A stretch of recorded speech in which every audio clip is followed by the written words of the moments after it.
Asato ma satgamaya, tamaso ma jyotirgamaya, mrityu ma amritam gamaya. Llévame de lo ilusorio a lo real, llévame de la oscuridad a la luz, llévame de la muerte a la inmortalidad. Om Shanti, Shanti, Shanti. Namaste, buenas tardes. Como decimos en la India, Suswagatam, sean ustedes todos bienvenidos aquí a la casa de Dios. Agradecer, como no, al Padre José Vicente por acogerme, por abrir las puertas de la iglesia, a Eloy, Friends of Religion, la comunidad musulmana Ahmadiyya, y a todos vosotros, especialmente en un día tan caluroso, un viernes en Valencia, que apetece irse a tomarse algo por ahí antes que venir aquí. Pero bueno, agradezco muchísimo la presencia de todos. Para mí es un honor estar aquí y poder conversar con vosotros sobre el hinduismo. El hinduismo es la forma de espiritualidad más antigua de la humanidad y que sigue vigente, pero a pesar de ser tan antigua, quizás sea la menos conocida y al mismo tiempo la que más tópicos o más mitos o más desinformación existe. Entonces sí que una de mis labores muy importantes es viajo por toda España. No se lo acerque tanto que si no se tumba. Se oye bien, se oye muy bien. Sí, va, gracias. Viajo por toda España, pues explicando qué es realmente el hinduismo y cuál es la aportación que hace el hinduismo, por ejemplo, en concreto hacia el diálogo interreligioso. Algunas pinceladas, algunas bases concretas de lo que es el hinduismo. Primero de todo tenemos que tener claro que la palabra hinduismo, es una palabra extranjera, bien, no es una palabra originaria de la India, no es una palabra del sánscrito, que es la lengua litúrgica de la India, lo mismo que el latín es la lengua litúrgica del cristianismo. Bien, entonces el sánscrito es la lengua religiosa, la lengua en la que se ofician los rituales, la lengua en la que están puestas las escrituras. La palabra hindú o hinduismo no existe. ¿Bien? ¿Cómo surge el término hindú o hinduismo? Aproximadamente en el siglo X comienzan las invasiones de la India, afganos, árabes, turcos, y cuando comienza esa invasión de la India llegan al río Sindhu. Bien, el río Sindhu, y hay un valle, el valle del río Sindhu, que hoy en día está en Pakistán, y cuando llegan preguntan que cómo se llama esa zona, cómo se llama este río. La gente le dice río Sindhu, pero en persa, en farsi, la lengua de Persia, la S se pronuncian como una H aspirada. Entonces en vez de decir Sindhu, dicen Hindu, y a la India le llaman Hindustán, la tierra de los hindúes. Ahí es como surge el nombre. Es como cuando Cristóbal Colón llega a América pensando que había llegado a la India y él llama a los habitantes de allí indios, pero cada uno tenía sus tribus y pues aquí algo parecido. Hoy en día la religión, esta forma de vida, de espiritualidad, todo el mundo la conoce por hinduismo, o sea que yo a lo largo de mi charla la seguiré llamando como hinduismo, pero no es el nombre original. El nombre original es Sanatana Dharma. Sanatana significa en sánscrito aquello que no tiene ni comienzo ni final, algo que es eterno. Dharma significa el deber espiritual de la persona. Nosotros como personas tenemos muchos dharmas, tenemos mucho deber. Puedo tener deber con mi familia, deber con mi comunidad, deber con mi país, pero Sanatan Dharma, deber eterno, solo lo tengo con Dios. ¿Bien? Entonces el verdadero nombre es Sanatana Dharma, y las personas que practican el Sanatan Dharma se llaman Sanatanis, ¿bien? Porque sería hinduismo e hindúes o hinduistas. Entonces este es el origen. El hinduismo surge geográficamente en lo que hoy en día es el llamado subcontinente indio, que en la actualidad está dividido en varios países: India, Pakistán, Bangladesh, Nepal, Sri Lanka, ahí donde nace el hinduismo, y luego se expande hacia el sudeste asiático. Bien, Tailandia, Vietnam, Camboya, Indonesia, todos tienen durante siglos una gran influencia del hinduismo. Bien, aunque muchos de esos países hoy en día son budistas o incluso musulmanes, en sus orígenes fueron hindúes. Y el hinduismo, como yo comentaba al principio, la forma de espiritualidad, religiosidad más antigua y que sigue presente. Bien, si una persona quiere estudiar civilizaciones antiguas como la civilización egipcia o azteca, Babilonia, tiene que ir a ver ruinas, ¿no? Yacimiento arqueológico. Pero si alguien quiere conocer esa espiritualidad tan antiquísima, tiene que visitar la India y va a encontrar esa forma de espiritualidad, por supuesto, ya con sus alteraciones, tanto para bien o para mal, pero sigue la esencia presente. La India, y por el hinduismo, por la tolerancia, ¿bien? Porque el concepto de Dios, que es muy importante, del hinduismo dice que la divinidad se puede manifestar de innumerables formas y tener innumerables nombres.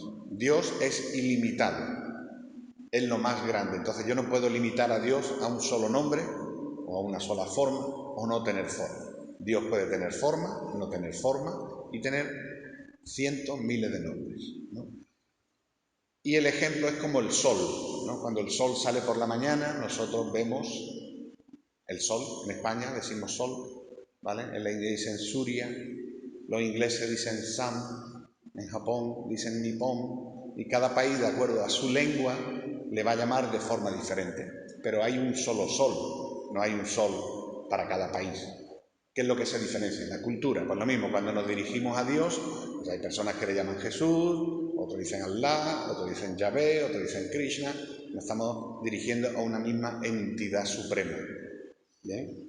Entonces el concepto de Dios, que es la primera pregunta, digamos, que nos pone Eloy para que yo lo comparta con vosotros, el concepto de Dios. Porque el hinduismo visto desde afuera, visto con los ojos de las tradiciones abrahámicas, o también llamadas tradiciones del libro, bien, como son judaísmo, cristianismo, islam, cuando ven que la divinidad se manifiesta de diferentes formas, rápidamente tachan al hinduismo de politeísta. Los hindúes tienen muchos dioses, ¿no? Entonces muchas veces cuando hablamos de diálogo interreligioso, a veces no se incluye el hinduismo porque dice, bueno, es que como creéis en tantos dioses, pero eso es uno de los mitos que yo trato de quitar, ¿no? El hinduismo es un monoteísmo, ¿bien? Quizás sea una de las primeras formas de monoteísmo de la historia, monoteísmo polimórfico, es la palabra técnica. Poli significa mucho,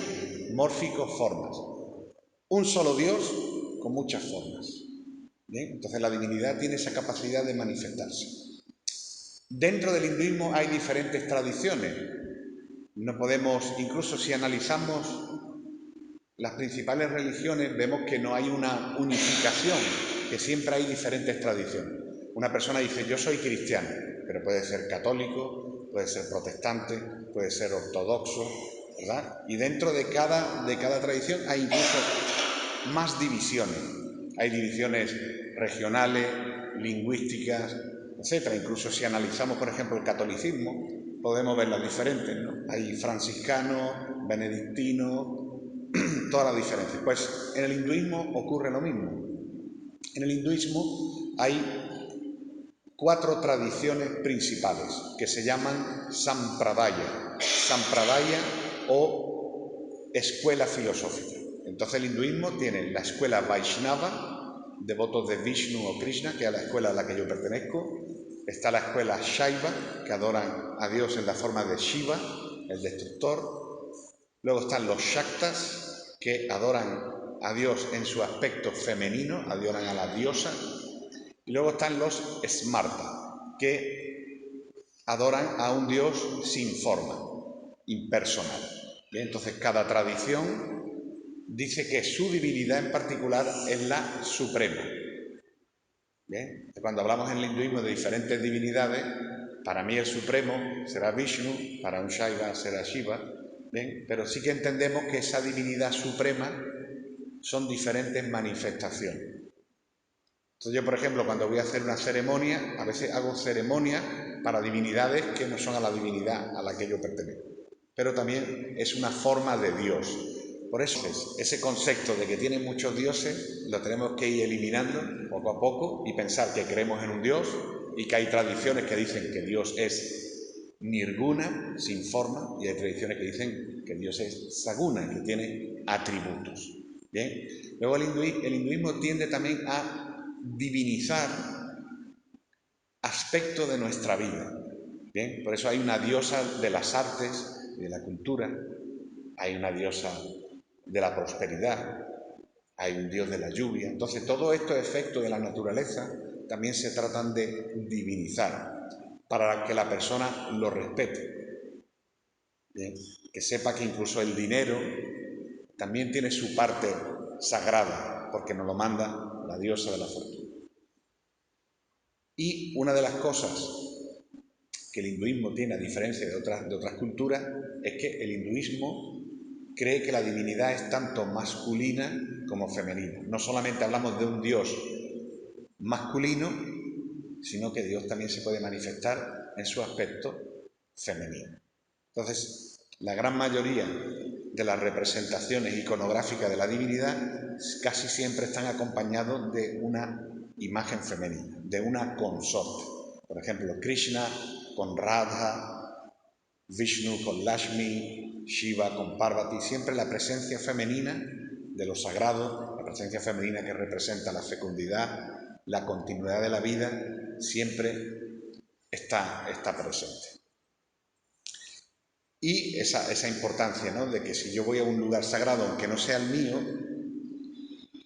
puedo ver los sacramentos. Y la chuletilla un poco para no perderlo. Bien, entonces ese concepto de la divinidad, ¿no? Nosotros nos podemos dirigir a Dios con innumerables nombres. Una de las formas de meditación del hinduismo, la recitación de mantras, bien, es recitar los nombres de Dios como método de purificación, de limpiar nuestro corazón y de concentrarnos en la divinidad. Esto lo explicaré un poquito más adelante.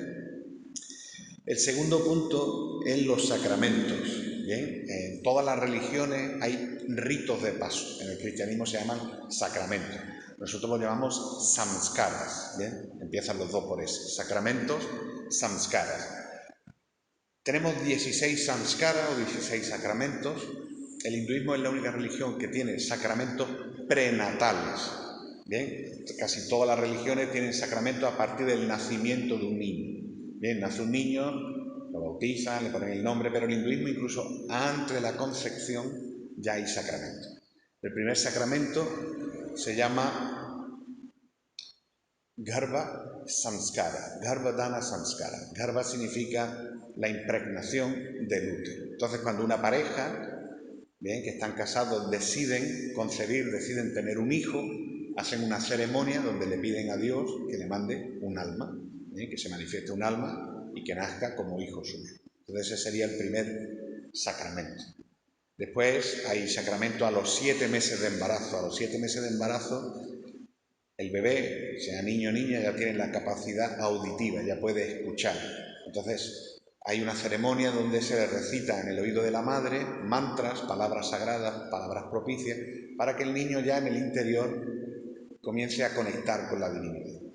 Luego hay una ceremonia cuando se corta el cordón umbilical y luego ya como comparativo el sacramento de Namakarana o sacramento del nombre sería el equivalente al bautizo, donde se le pone el nombre al niño. Se suele hacer a los 11 días, a los 21 días o a los 31 días del nacimiento, siempre que haya parto natural. Si hay un parto por cesárea, pues se puede prolongar que esa ceremonia se retrase hasta que la madre se recupere. A diferencia de otras culturas donde los padres deciden el nombre que le van a poner, hemos tenido este niño y le vamos a poner este nombre, en el hinduismo hay varias formas de hacerlo. Una de ellas es de acuerdo al nakshatra. Nakshatra quiere decir la constelación. La astrología, el estudio de los planetas y cómo influyen los seres humanos es muy importante en el hinduismo. De hecho, en la antigüedad también era importante en el cristianismo, incluso en la época romana, en la época de los griegos, siempre la consulta de los astros. Entonces, cuando nace un niño, lo primero que hacen los padres es anotar en qué hora, qué minuto, qué día y qué lugar del mundo ha nacido. Y consultan a un astrólogo. Entonces, el sacerdote hindú también tiene que estar formado como astrólogo.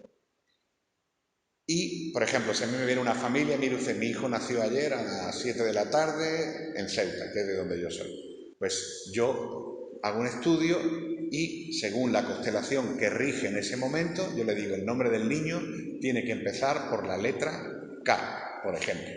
Y ya los padres deciden, mira, pues por la K le queremos poner Krishna, o Kunal, o Karan, o Kamal, no sé, el nombre que quieran, ¿vale? Esa es una de las formas. Otra forma es que consultan con el maestro. Bien, lo mismo que en las iglesias tenéis un párroco que se encarga de cultivar a la congregación, a los feligreses. En el hinduismo, las personas tienen un maestro o una maestra. Entonces le consultan. Mire usted, he tenido un hijo o una hija, ¿cómo debería de llamarlo? Entonces el maestro le dice, mira, pues ponle este nombre. Bien, esas son las dos formas clásicas, tradicionales. La tercera, hoy en día ya muchos padres ya eligen los nombres por ellos mismos. Bien, pero es muy importante el poner un nombre acorde a la naturaleza de ese niño. ¿Y cómo sé yo la naturaleza de un niño si el niño está recién nacido? Pues a través de la astrología me va a decir un poco cómo va a ser su carácter, su naturaleza, cómo lo podemos ir encaminando por, nunca mejor dicho, por el buen camino. Otro de los sacramentos únicos en el hinduismo es la ceremonia de Anna Prasanna, que se hace a los 6 meses, que es cuando el niño comienza a tomar los primeros alimentos sólidos, semisólidos, empieza a darle arroz, empieza a darle la papilla, ya no solamente está tomando la leche de la madre. Bien, ese es otro sacramento. Hay otros sacramentos donde al niño se le afeita la cabeza, se le hace una tonsura, y hay otro sacramento que es el Upanayanam, o la ceremonia del cordón sagrado, que sería el equivalente a la confirmación en el cristianismo. ¿Bien? La gente hace la comunión y después de la comunión, pasado unos años, tienen la confirmación. Si la persona se quiere confirmar que quiere seguir siendo cristiano por el hinduismo, ese ritual se llama Upanayanam, o ceremonia del cordón sagrado. Y después tenemos, pues como en todas las religiones, el rito del matrimonio, ¿bien? Que se llama Vivaha Samskara, rito de matrimonio.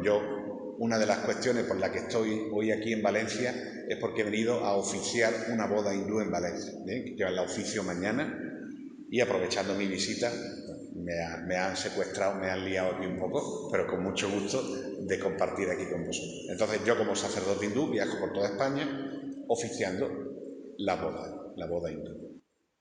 Y después el rito funerario, ¿bien? Los ritos funerarios, al final de la vida, donde tenemos también el antiesti, que es una especie de extrema unción, donde la persona antes de morir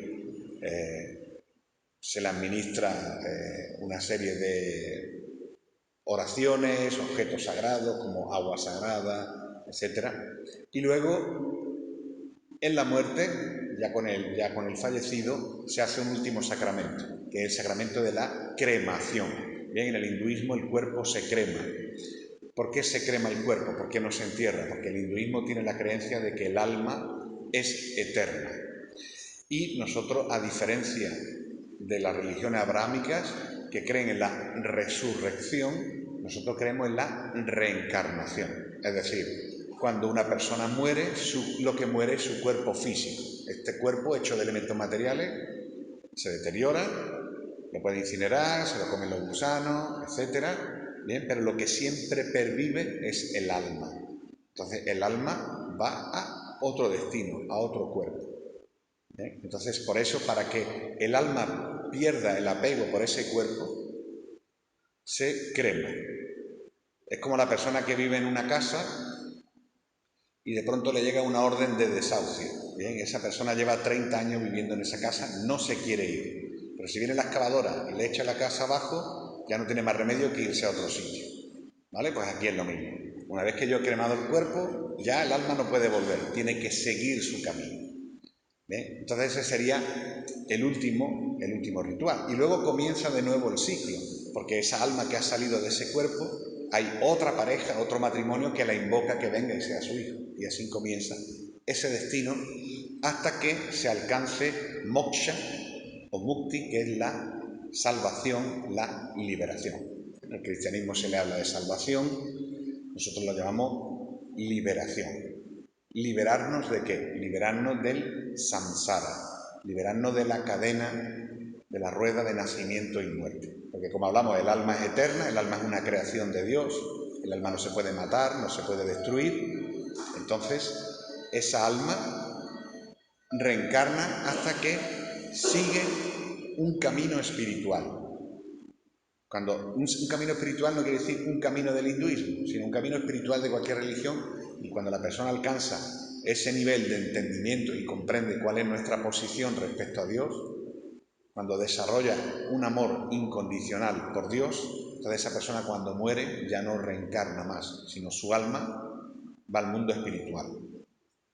El mundo espiritual, las diferentes culturas, se llama de diferentes formas, ¿vale? Está el paraíso, los musulmanes dicen el Jannat, en el hinduismo le llamamos Vaikunta. Vaikunta quiere decir el lugar donde ya no hay ansiedad.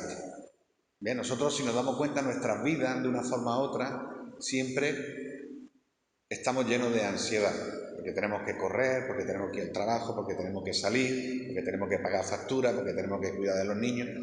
Llevamos una vida siempre con problemas.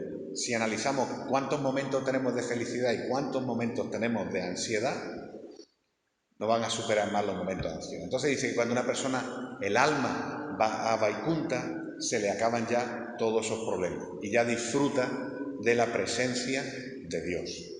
¿Bien? Porque nosotros venimos a la tierra, de acuerdo al hinduismo, venimos a la tierra para experimentar.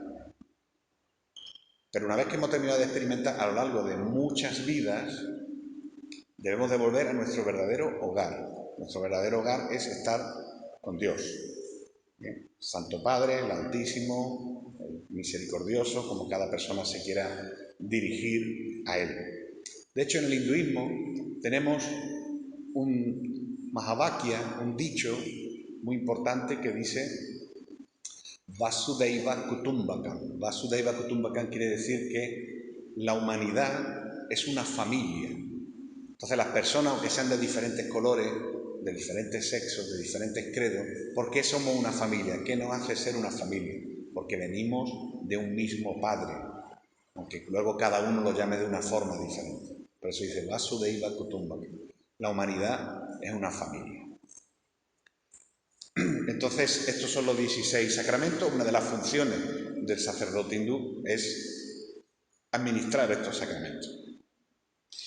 Siguiente apartado es las escrituras sagradas. Bien, aquí sí que es un poquito más complicado porque cuando hablo de las grandes religiones, que por supuesto está incluido el hinduismo ahora mismo es la tercera religión del mundo en número de fieles, tiene 1.200 millones de fieles, bien, después del cristianismo y del islam.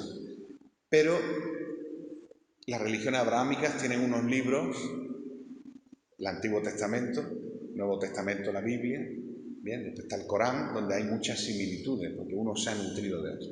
En el hinduismo tenemos diferentes libros, nosotros le llamamos Vedas. La palabra Veda en sánscrito significa conocimiento y se considera Apaurushaya. Apaurushaya quiere decir que no está escrito por la mano del hombre, sino se considera una revelación divina, que en un principio se pasaba de forma oral, de maestro a discípulo, y que luego se puso por escrito en sánscrito, la que yo llamaba la lengua madre de todas las lenguas indoeuropeas.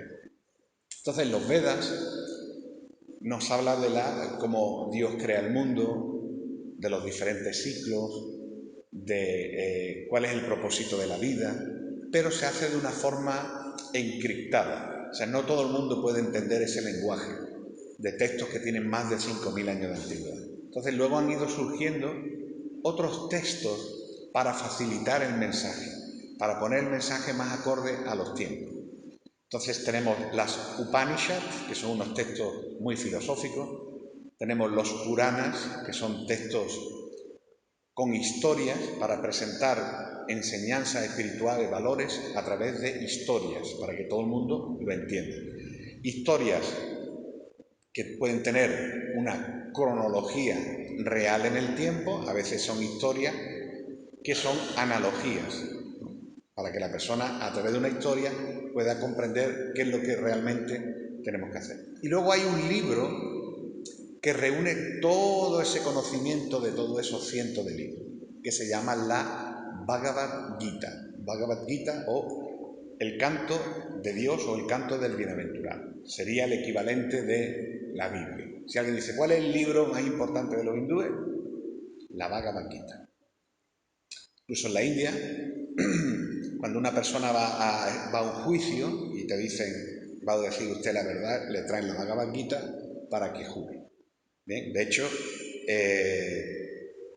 el primer ministro de Reino Unido, Rishi Sunak, que es de religión hindú, juró sobre la Bhagavad Gita, aunque está jurando el cargo como primer ministro de Reino Unido. O incluso hay congresistas en los Estados Unidos que son de origen indio, que son hinduistas, y juran sobre la Bhagavad Gita. Entonces, estas son las escrituras principales y luego han surgido los comentarios, porque tenemos, incluso lo podemos ver hoy en día, ¿no? Como viendo las diferentes escrituras, la Biblia, la Torá, el Corán, como incluso los maestros le dan su explicación. Bien, entonces diferentes maestros sobre un mismo punto a veces dan enseñanzas diferentes. ¿Por qué hay enseñanzas diferentes? Porque a veces parece que hay contradicciones.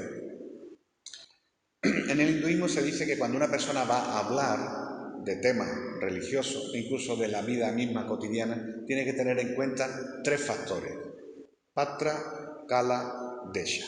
Patra significa adaptar el mensaje. Bien.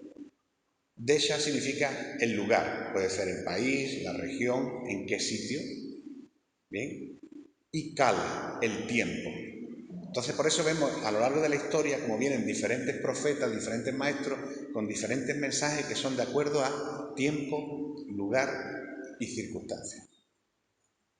Entonces, por ejemplo, aquí estamos en un entorno cristiano, ante personas que no estáis muy familiarizados o poco familiarizados con el hinduismo, pues yo tendré que utilizar un lenguaje y un tema acorde a mi audiencia.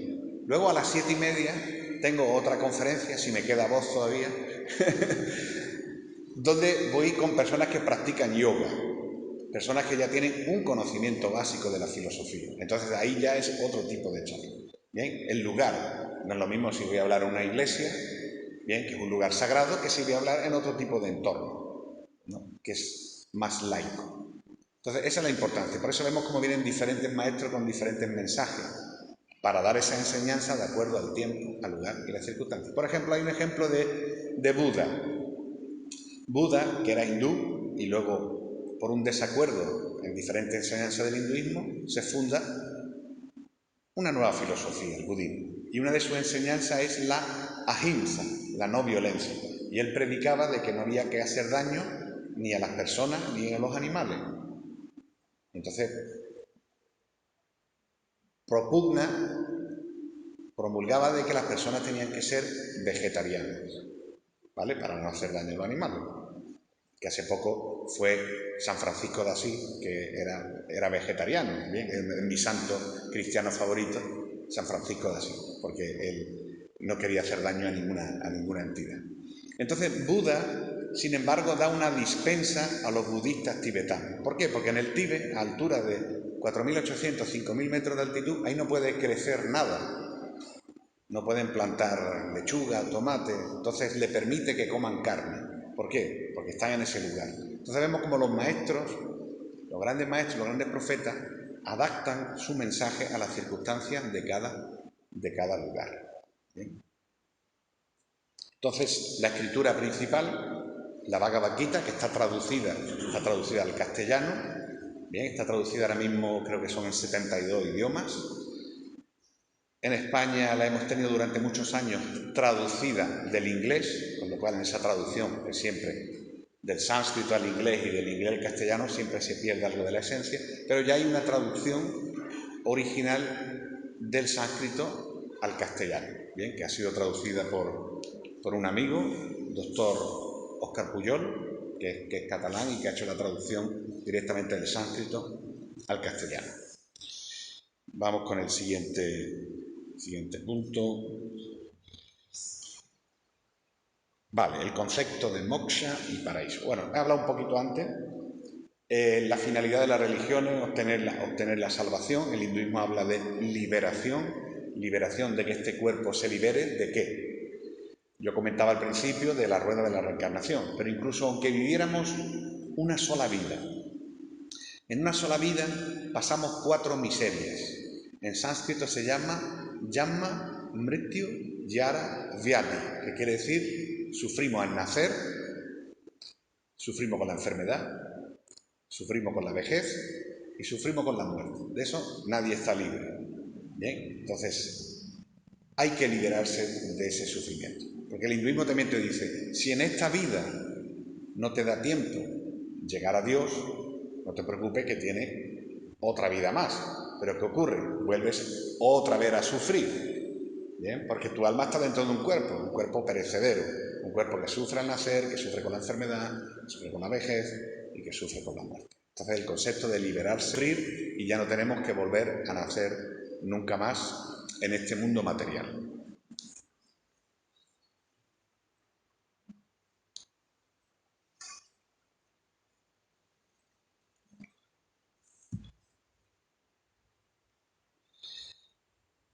Oración, mantras y el rosario.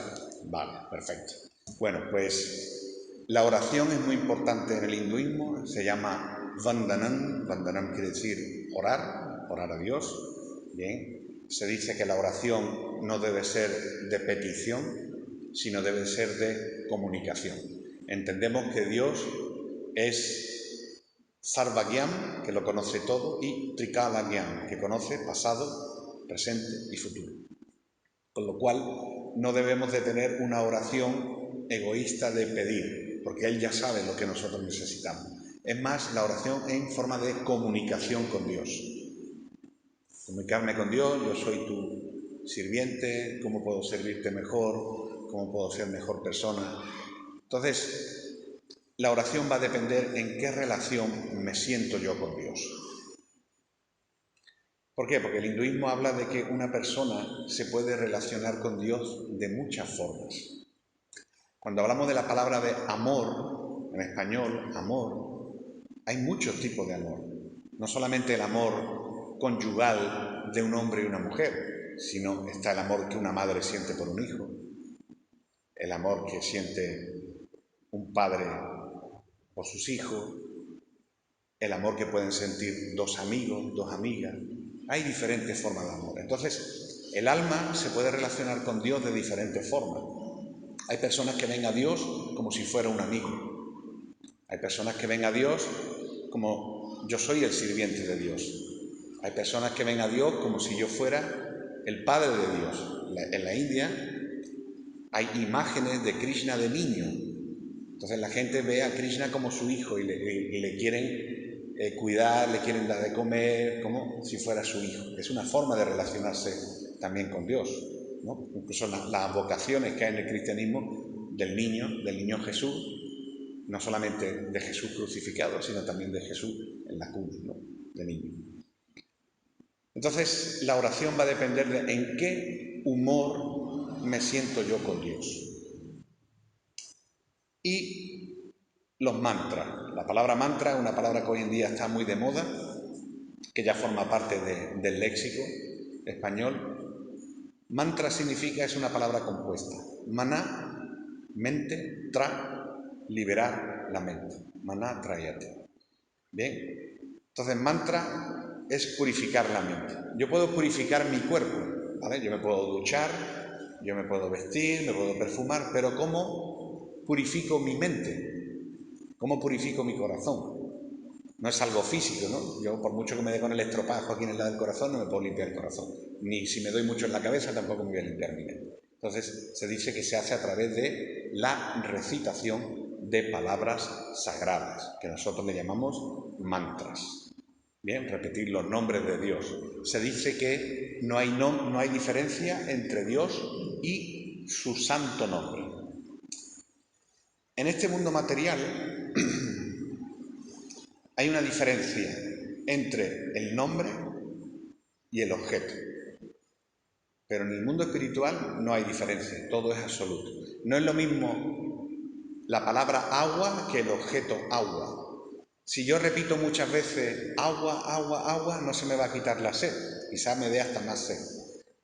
¿Bien? Porque hay una diferencia, pero si yo digo un nombre de Dios, si yo digo, por ejemplo, Om Namo Bhagavate Vasudevaya, o uno dice alabado sea Dios, o Allahu Akbar, no hay diferencia entre el nombre de Dios y Dios, porque es lo mismo, es un nombre sagrado. Entonces la importancia en el hinduismo de orar, de decir los santos nombres de Dios, y nosotros también utilizamos el rosario. Bien, el rosario hindú se llama mala, rosario, y tiene 108 cuentas. Entonces todos los mantras los repetimos mínimo 108 veces, porque se considera el 108 un número auspicioso, un número propicio, un número sagrado. 108. Acordaros que se vaya a comprar la lotería para Navidad, que termine en 108, ¿vale? A ver si os da suerte. 108, por ejemplo. Los musulmanes tienen 99 nombres de Allah, los hindúes budistas 108. Hay otro rosario, yo he visto cristianos, bueno, cuando estuvimos ahí en Roma, el Papa nos regaló un rosario, hay rosarios que tienen para cantar los 22 Ave María, los Padres Nuestros. Entonces es algo común a diferentes culturas religiosas el utilizar unas cuentas que te ayude a seguir recitando estos mantras, estas palabras sagradas. Y nos queda una última, que sería las preguntas. Bueno, pues hasta aquí mi exposición. Muchísimas gracias a todos por vuestra asistencia. He tratado de ser lo más conciso posible del cuestionario que teníamos. Ojalá en otra ocasión pueda venir yo con más tiempo. Y bueno, pues agradeceros a todos mucho vuestra asistencia, y ojalá cuando salgáis hoy de aquí, pues aparte de salir con un poco más de información sobre una cultura, una espiritualidad tan desconocida, al mismo tiempo os ayude a reconectar con vuestra propia tradición. Recitando las palabras de un sabio, de un maestro del siglo XIX, Bhaktivinoda Thakur, que decía que paso por un lugar sagrado que no es el mío, donde se adora a Dios a una diferente forma que no es la mía. Pero aún así entiendo que también se está adorando al mismo Dios en una diferente forma. Y eso me ayuda a tener más fe y a abrazar más mi propia tradición. Entonces muchas veces, a través de diferentes espiritualidades, uno profundiza más en su propia tradición. Yo tengo un buen amigo, que era científico, bueno, es científico, pero era totalmente ateo, él no creía en Dios, decía que no. Y ocurrió un problema importante en su vida, el fallecimiento de su mujer, y él me llamó, siendo la mujer cristiana, me llamó para que yo oficiara los ritos. La mujer no era hindú, pero bueno, yo en ese momento ayudé. Yo muchas veces voy al tanatorio porque ha fallecido algún familiar, algún amigo, etcétera, y los propios sacerdotes me dicen, diga usted unas palabras. Entonces yo también digo unas palabras de confort para las familias, aunque no sean de religión hindú. Y este amigo, a través del hinduismo, ahora es un devoto cristiano católico apostólico, y es un gran defensor incluso, ¿no?, de las advocaciones de la Virgen. Ha estado, en menos de 2 años, ha estado no sé cuántas veces en Medjugorje, ha ido a diferentes lugares, y es biólogo marino, y cada vez que él descubre una especie nueva, le pone el nombre de una virgen. Y hasta hace 3 años atrás era completamente ateo. Sin embargo, a través del hinduismo hemos hecho un cristiano nuevo. O sea que a través de las diferentes formas de espiritualidad, una persona puede retomar con más valor su fe. Pues muchísimas gracias a todos, gracias por su atención.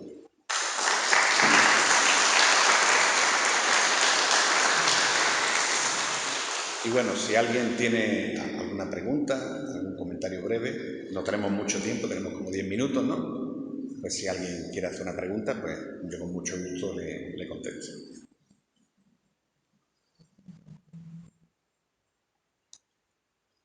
Sí. Nos ha hablado de los sacramentos en el hinduismo. ¿Tienen algún equivalente al sacramento de la penitencia cristiana o de confesión? ¿Se podría ver un mantra o...? Bien. Hacer penitencia, acto de penitencia en el hinduismo se llama tapasya, que significa austeridad.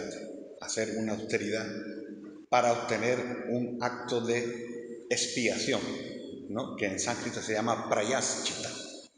El hinduismo, a través de los rituales, dice que hay rituales de expiación para cualquier cosa que haga. Cualquier pecado que una persona cometa, hay un acto de expiación. ¿Bien? Incluso hasta si matas a una persona, hay un acto que te expía. Pero dice que hay un solo acto que no hay ningún ritual que pueda contradecirlo, digamos, remediar ese acto, expiarlo. ¿Cuál es?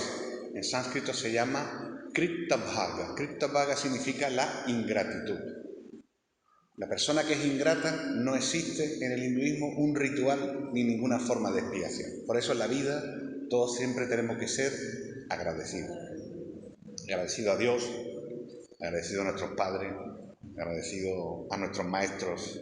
Entonces esa es lo importante, la actitud de gratitud. Porque lo peor que puede hacer una persona es ser ingrata. Por eso no existe una expiación. Gracias. Una pregunta más.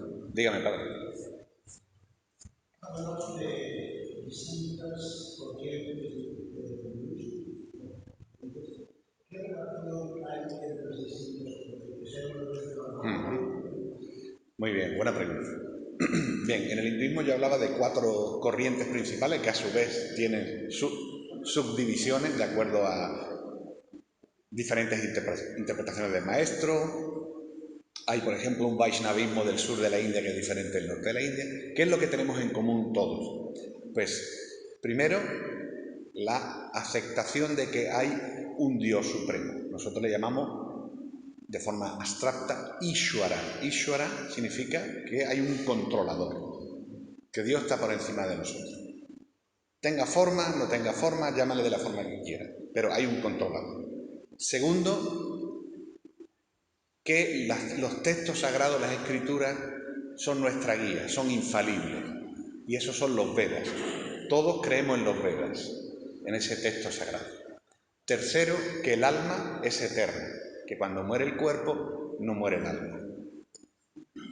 Cuarto, creemos en Punarjama, en la reencarnación, que cuando una persona muere, muere una persona, pero su alma sigue existiendo en otro lugar, en otro cuerpo, con otro nombre.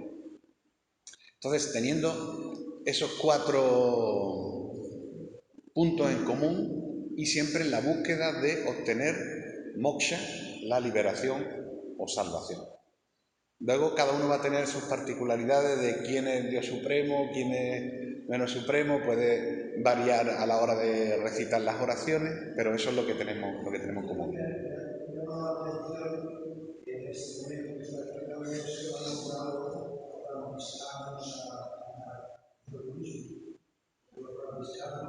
Son creyentes en Jesucristo de la Iglesia. Eso llamamos carismas dentro de la Iglesia, que cada uno es uno en sí mismo y no se dice una comunidad.